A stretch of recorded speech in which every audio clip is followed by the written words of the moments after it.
பொழுதும் போயிடுச்சு, சாயங்காலம் ஆயிடுச்சு. பொழுதும் போயிடுச்சு, சாயங்காலம் ஆயிடுச்சு. என்னோடு தங்கீரோ ஏசப்பா, என்னை விட்டு போகாதீங்க ஏசப்பா. எத்தனை பேருங்க விசுவாசிக்கிறீங்க? பொழுதும் போயிடுச்சு, சாயங்காலம் ஆயிடுச்சு.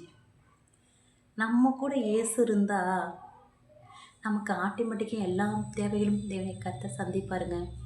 ஆனால் நம்ம கூட ஏசப்பா இருக்கணும், நம்ம கூட ஆவியானவர் இருக்கணும். ஆமென்.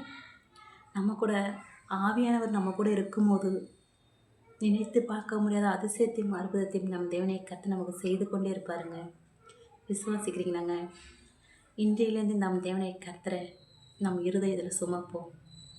நம்ம ஆவியானவர் நம்ம கூடவே இருக்கட்டும். சொல்லுங்கள், ஒருத்தரும் சொல்லுங்கள், ஆவியானவரே என் கூட இறங்கும்னு சொல்லுவது நான் தேவனை கர்த்தர் நமக்கு அற்புதத்தை செய்வார். அபிஷேகம் நமக்குள்ளே இறங்கும். ஆமென்.